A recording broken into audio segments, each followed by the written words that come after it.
علم کے بغیر انسان اللہ کو نہیں پہچان سکتا۔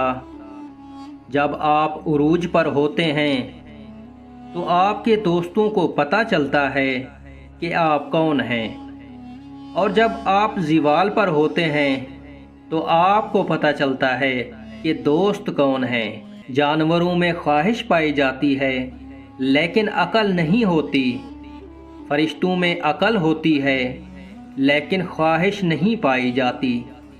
انسان میں دونوں چیزیں موجود ہوتی ہیں، اس میں عقل بھی ہے اور خواہش بھی۔ اگر انسان خواہش سے عقل کو دبا لیتا ہے تو جانوروں کی صف میں شامل ہو جاتا ہے، اور اگر عقل سے خواہش کو دبا لیتا ہے تو اس کا شمار فرشتوں کی صف میں کیا جائے گا۔ اللہ کی راہ بظاہر کانٹوں سے بھری ہے، مگر در حقیقت اطمینان اور سکون کی دولت سے بھری پڑی ہے۔